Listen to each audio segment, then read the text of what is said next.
Okay, so the mechanism again, this part 2. So part 2 is about the assignment now. The assignment is required to write custom-made CGI program. Now this custom-made CGI program, of course, in the assignment you are allowed to use tricks other than CGI. Okay, we allow you to do it. Okay, there's no sense to block you from using like you used to implement Django program. Yeah, go ahead with Django. Okay, I'm fine with that. Okay, but if you want to take up challenge using a CGI, yeah, go with CGI. Okay, now the pros and cons compared with the previous approach is, yeah, just the reverse. The pros of this guy is easy, that this guy is not easy. You have to set up database, server. I don't know whether you try SQL way or no SQL way. It's up to you. The session management is easy. Just rely on the browser and the server mechanism. Here is you have to do it by yourself. Okay. So let me suggest you several ways for exchanging password. Okay. So the password exchange is something also in security course. I just pulled minimal stuff up. Okay. So what are the minimal stuff? First, you need a form. Hope that our tutor has tell you what the form. Okay. The form to send password. Okay. Let's say there is a 0 level of protection. Then the password will fly in the air using plain text. Okay? How many years? Approximately 10 years before, I still find some commercial system doing this.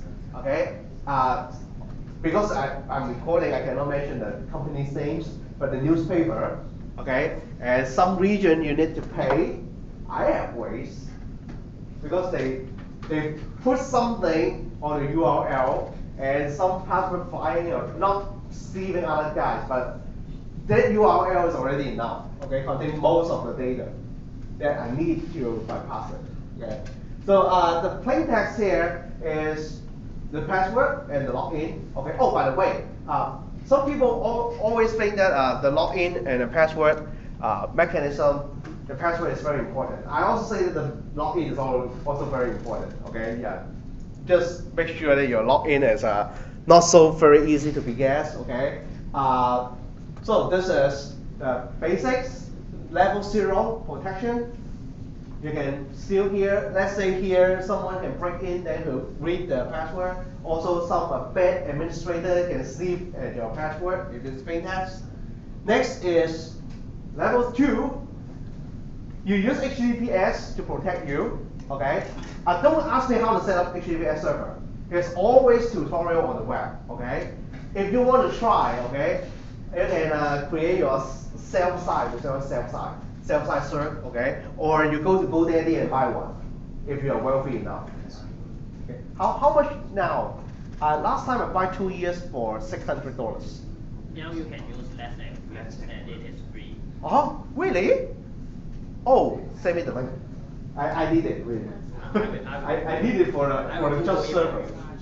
Google it for me, okay? Then you can set up a HTTP server with SSL protection, so it's HTTPS, okay? But here is still not good, so we have the next level. Next level is you hush it, okay? So when you look for the hush algorithm, let's say, like the yesterday guest, she said that she will never write in PHP, okay? PHP hash. Oh, I see it. Thank you. Eh? No. So stupid. Ah, okay. So, hey, why there's no function call? I want to show you the function call. Okay. Yeah, forget about this. The PHP menu subs. Is it here? Oh yeah, here is a sort, but not here. Okay, so what I'm going to tell you is actually when you do a hash, okay, let's say you have a way to hash your password, let's say MD5, okay, it's actually 256, okay? Actually, you can parameterize the algorithm. The algorithm guarantees one thing: no matter which machine you are using, no matter when you use it, if your password is ABC, it's always hashed to the same value. But actually, you can provide a sort. Okay, what is the meaning of sort?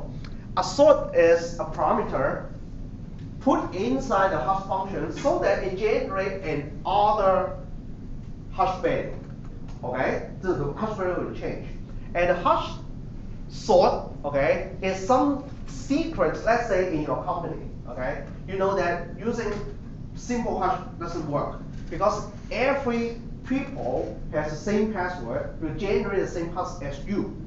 Okay, when I hack in your system and take away all your hash password, then eventually that guy can know your password if I have collected more and more plain text to hash table matching. Okay, so this is not very secure. That's why people want to parameterize, give a sort. Actually, the sort is a string. Okay, you can consider a string of few bytes. Okay, it's just a few bytes. Put into the sort functions, then you can hash function. Sorry, hash function. Then you can parameterize it, generate another sort. Generate another hash. Okay. I know many companies do this. Many companies has almost like a top secret in their company. What is our sort? Okay. So what is the next level? The next level is actually we may not be always have HTTPS support. Okay. Let's say in our CSC department. I don't know why CSC department do this. Okay. Not just CSC department. Okay. Let's go to here.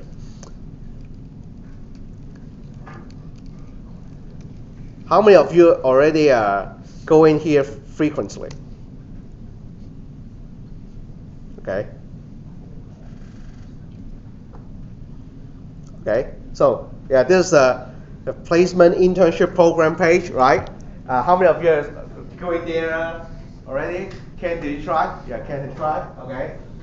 One of my friend, he is a CEO of a startup, sent me this link and say that this is a joke. So why it's a joke? It's not because of this page. It's because something happened before this page.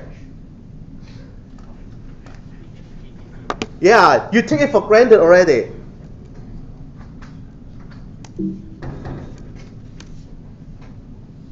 Yeah, I cannot. Okay, I already passed it. Okay. Yeah, that guy. Okay. That guy. That CEO is a he also come to a job fair. Okay. Keep on mentioning, yeah, I'm gonna tell them, I pay them the $600. Yeah, go ahead, register for real cert. Okay, so this is something that is really bad. Okay, I don't know why.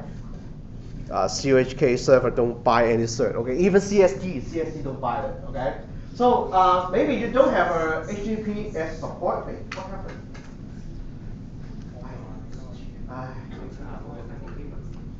Yeah, I have to find more facts.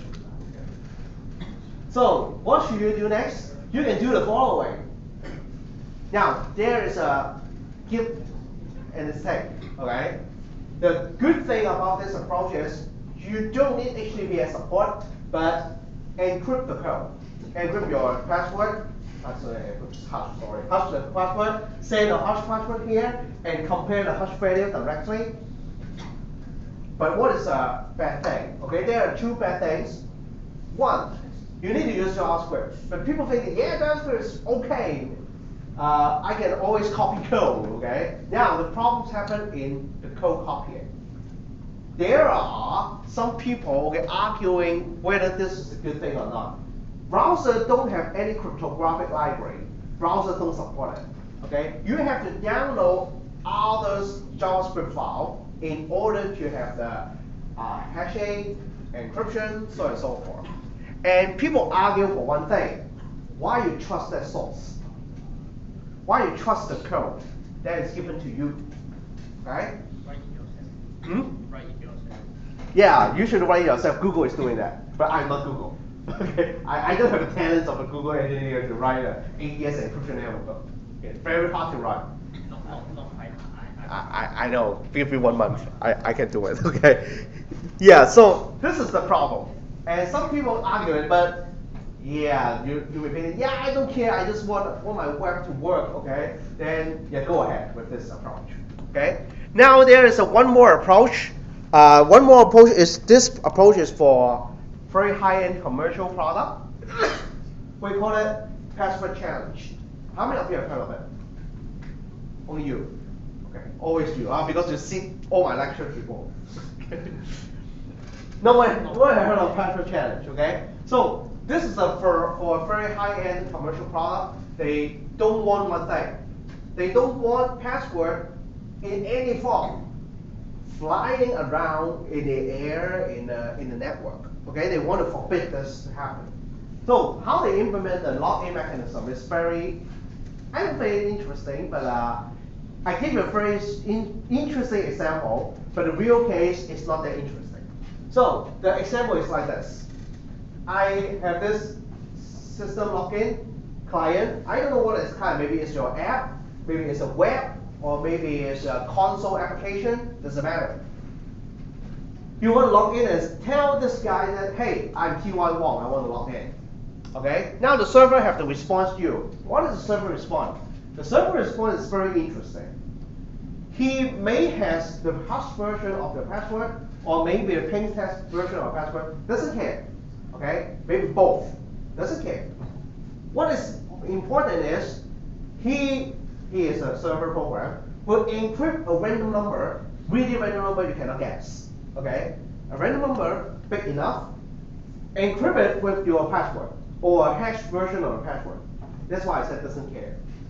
After this encryption, they will send it to the client. Now the client will receive this encrypted one. Now guess why we do this? Yes, yes. But the trick is, you cannot say that come here and decrypt because it's using your password, right? If you enter the correct password, you can decrypt it. And what should you do the next? This is only just a piece of random number. There's no way to verify whether you are Ty Wong or you are anything, okay? So the next step is interesting. The next step is, when the random number arrives, you can always decrypt it. Whether you know the password or not, you can always decrypt it. Just decrypt. And the next step is add 1 to this number. Okay? May not be that one, maybe a more complex mechanism, more complex calculation. Add 1 is just an example. Okay? So that's why I say interesting. This example already works. Add 1 to it. We encrypt it using the same password. So when it arrives, we decrypt, get back the random number, add 1 to it, we encrypt it, send it back to the server. Okay? And the server eventually receive this new guy, decrypt it, and check whether it is equal to 1 plus my previous number. If yes, login successful. Not unsuccessful. So quite easy. Easy to implement, easy to discuss, easy to understand, but what is the, function that is secure enough? Or what is the weaknesses? The weaknesses may come with the random number. Maybe the random number is easy to guess. So you have to have a really random number generator, or the random number must be big enough. Okay? And another is here, this x and the y, okay? If you know, not know, okay? Kind of, you understand this operation. If this operation is kind of stupid, you design a stupid operation that you can easily guess what is the outcome here, then you can pretend to be that guy and log in, okay? So there's a password challenge. It is implemented in many high-end login mechanism. One of them high-end, I remember the name is something like this. No, I can't remember the name. It's not Kilo. It's this Capros. Okay, the network authentication protocol in many high-end systems is using this pressure changing mechanism. Okay? Always remember it's a kilo. Okay? So that is about how to implement the password exchange. Of course, there are many other password exchange mechanisms. If you will take security, you will heard of key exchange. Okay. Then there is a people name here or algorithm name here. Some algorithm, key exchange algorithm, something like that. Yeah. What are the things that you heard of? Diffie-Hellman. And what else? RSA key exchange, DH key exchange. Okay. So there are far more implementation than you can imagine. Okay. So that's why there is encryption or cryptography Bible that's being published. Okay. If you want to know that Bible, okay, find one professor in our department, Patrick Lee, and ask him for the book. Okay. And he will really appreciate. Oh, you know that book? Oh, good. Okay. You have become my RA. Okay. Yeah. Okay. So this the summary. I don't need to spend any time over it. Okay. So the session management. After you establish the authentication, we know each other. Then you can say that for further communication is under protection now, or under handshake. Now, how to maintain this section? Many of you may have heard of this. We will use something like a login mechanism in what is it called? 3100, right? 3100 maybe you have implemented using using cookies. Okay. Actually, there are more ways than you can imagine. Okay. I don't want to discuss over this system because this system is just toy system. So what is the system? Every year I show this. Every people try to laugh at it. Okay. So what is this? Let's take a look. What is the page link? So it is here. Every people will laugh at it. Okay, so let's go. So there's a bunch of page here. So I can open it to be a new window so that you can see clearly. Okay. So let's try to log in this system. So I use a very simple login mechanism. This time I'm not looking at the login mechanism. I look at it from the point of view of login sections. Okay. So I remember many sections. Well, many people try this system already. Okay. So I remember many sections. Okay. And you log out a session, then you click this button, log out. Very simple. I just implement it in a very ugly way. Now, what is the thing that I want to do? Okay. Now, first of all, I have to log out other people's sections. Okay. Sorry, wait for a moment. Because I want to demonstrate one very interesting point. Wow. Yeah, I should have a button to clean this up. Hey, come on, go away. What? Yeah, when you try my system, okay,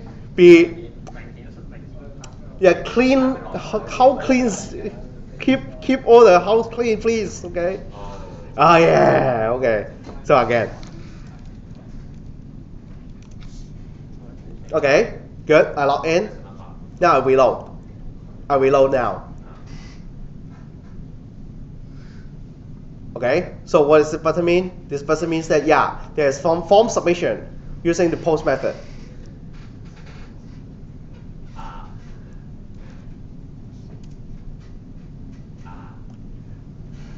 Do you know what I'm doing? When I reload, it generates one more section. When I reload, I generate one more sections. Now, I know you go through the web implementation in a software engineering course. Ask yourself, whether your old system will behave like this, and why? Why? Can you guess why I will behave something like this? It's nonsense, right? If this page is a air ticket, below, then the entire airplane become yours. Okay. Yeah, all your assets belong to us. Okay. So can you guess how I implement this page? I implement this page is in a very lousy way. Okay, it's not just happen in CGI, it's also happen in PHP. Even some people write in Node.js can commit into this problem. Is the login program? Okay, I log out, log in again. Okay, so this is the login program called login.cgi. Okay, the login program generates the page layout after you log in. So the login program do two things. Check your identity, output the content. Okay? So when you reload it, that means that you do the things again, and again. Okay? So there's usually it's easy to avoid. To avoid is very easy, just like here. Okay. Just like this new design. Open it up so that you can see it clearly. Okay. This is a new design. Okay. So what happened? Okay. So I can reload. Okay. Reload. Remember this number. Reload. There's still this number. That means okay. Now, what this system is doing? This system is doing one thing. Okay. It's very common in even nowadays implementation. I see many systems do this. They embed the session key here. So is the meaning of session key, a randomly generated number to represent you after you log in. Okay. So yeah, whether you love it or not is totally okay. Some people think that. For me, I don't think that it's okay. So I can come up with one more design. So let's take a look. What is this design?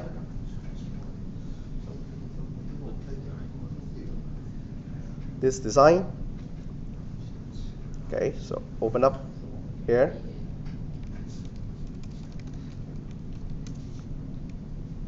Okay, so you cannot see a session anymore, right? And you can reload.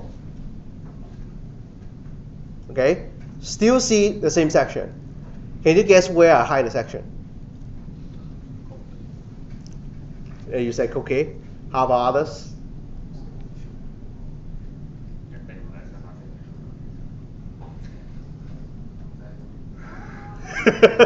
Yeah, I see many people do this. Okay, very old system, including our department system. Yeah, department system. I don't know whether you see this. Okay, I cannot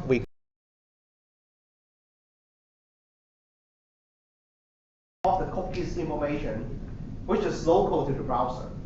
Okay, I start recording this. Okay, IE, okay, IE Internet Explorer, save every plain text data about cookies in text file, TXT. Okay, as long as you find the path, then you don't need to open up the browser and take everything. Now, Chrome, I know that it is encrypted, so we cannot touch Chrome. But can you guess how about Firefox? Firefox is very, very ingenious. Okay, I have to do some tricks in order to understand what it is. Firefox has a profile folder. Okay, there's a profile folder, and there is some strange file name. They call it cookie something. And I use a program called file to detect their data type. They are actually this guy.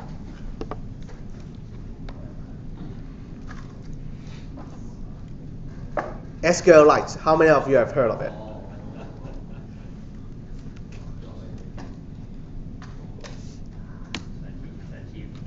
Yes. They are just SQL database file. You use SQL and then you can retrieve all cookies information. Very interesting. What is the best thing about it? if I take your computer, I can, let's say you're using IE, okay? I read all your plain text data, call it out, and put inside my computer's also IE, replacing all your text file with my text file, I become you. Yeah. I tried Firefox using SQL statement, okay. I tried IE, also okay. Those part-time master people all stunned. Yeah, because I have two Facebook accounts. I log in this one, crawl everything here, and put using this transfer technique. Okay, transfer there. I know the file type so that I know how to transfer. And they have one comment in Cantonese. 地球好危險. Really, they have never seen this before. Okay. Yeah, welcome to the real world. You can transfer it like this, okay? But this local storage in Chrome is very secure. I don't have any chance to break it. Of course, I Google, okay? Google tell me they cannot. Maybe Google filters those results, okay? Maybe I should just Bing, okay? Yeah, maybe Bing tell me I can, huh? But I cannot Google, I cannot find that, okay? So as long as that is true, I cannot hack the Chrome password cookies database, okay? But I can definitely look into, or not hack, look, okay? Look into a Firefox and IE, okay? Now the cookies actually represent what? What usually represent your section. Let's take a look at Facebook.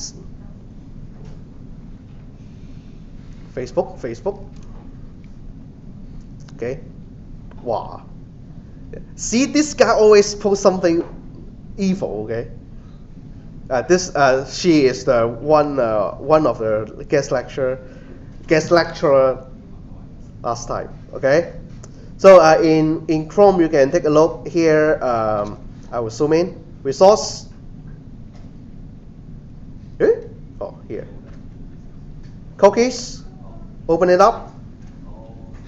Yeah. You can open it, but you cannot modify it. You can only delete it. Yeah, delete it. Okay, then reload. I'm not out. Okay. Yeah, I have to log in again. Okay. What is my password? I seldom log in. You know, you have Facebook, then you know I seldom log in, right? Yeah. Okay, forget about it. What is my password? Okay. So this is the storing all the login information. So that's why I say that it's quite secure because I don't have any ways to break it. Okay. But IE and Firefox, I always have ways to break it. Okay. If you want to know, you can come to ask me for the notes. Yeah, really works. Okay. Then what is network traffic? The network traffic allows you to set multiple cookies at a time. Okay. What is the meaning of multiple cookies at a time? Did I recording? Oh yeah, good. So these are 3 cookies, right? And inside the header, you can set cookies and have a string with any form. I would say any form. Okay, but of course you have to encode it. And inside the cookies, there is 2 categories. One is about its value. Who is it? The name, and also the name mapped to which value. And also some auxiliary things, but also important. What is the path of that script? What is the script that gives you the cookies? What is the domain name that the script gives you the cookie? And what is expire time? So expire time is very important. And I will jump ahead to tell you one fact. The fact is, for a cookie storage actually will store every cookie that come to your browser. But what is the primary key for each cookies? The primary key is the name, the domain, the path add together. Okay? So let's say you have a page. Let's say the page is hosted in AWS, okay? You have your domain name. But you have different paths. Then that generated cookies will rely on their paths. although your domain is always your AWS server domain, okay? And also, of course, the name. The name is the cookies value. Let's take a look here.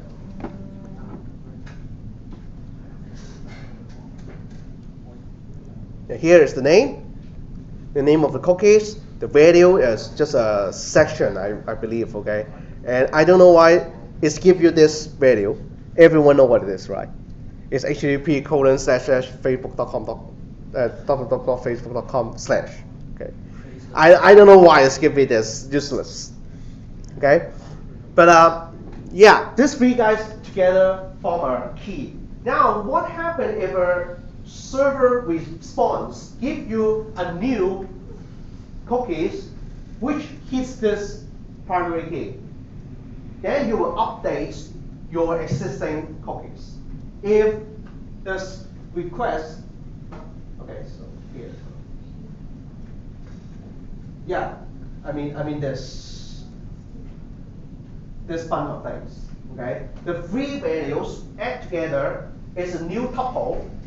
It's a new tuple. Then you will create a new entry. If it's existing tuple, then you will update the old entry. Remember this. Okay, remember this. Or you implement your system and say it should be updating your old entry. Actually, you change something. Let's say you change a path. Then you won't update your old entry and your entire system just gets stuck there. Okay? So this is the most important thing. Every other things you can read by yourself. Okay? The other things you can read by yourself. I can go ahead with some example in setting set cookies. The basic one is this guy. This is the base. Wow. The basic. Why I cannot highlight? Come on. Okay. This basic one. When you set this, the cookies will expire when you close the browser. Okay. Yeah, but I don't know how Chrome can behave this. Okay. You know Chrome, right? Let's say you open 3 tabs. You have logged in Chrome. You close the browser. When you reopen the browser, what should happen? You can set whether you start with the home page or restore. Yes, yes. Usually when you restore, then you restore the home page. So you have to close all the tabs, okay? And then close the browser to make sure that this kind, we call it section cookies, goes away.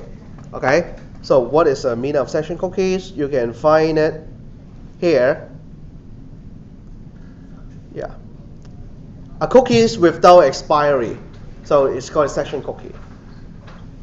And you can make it longer, expires at this year, okay? Yeah, I love this year, 2036, okay? Or some other more data as you like, okay?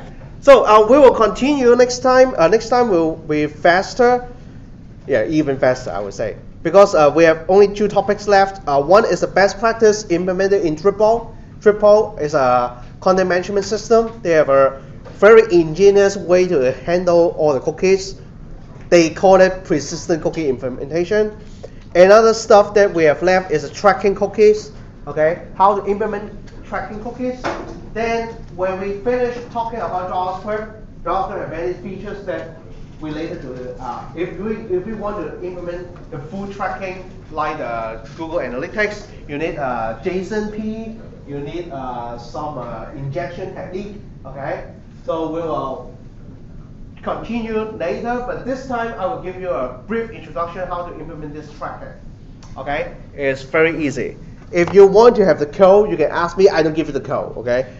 Because it's dangerous. I don't know what you are doing to do, okay? Maybe you want to stalk some girls, then I will be a big trouble, okay? So I only give the high level point of view, okay? In terms of some stupid language, okay? I just create a language here, okay? You don't understand what it is, okay? Yeah, can you recognize it? You cannot. So I just put everything here, you read it, and you translate in your way, okay? And don't say that I will give you the code. No, I never give you anything, okay? So because it's tracking, some people consider it's not good, okay?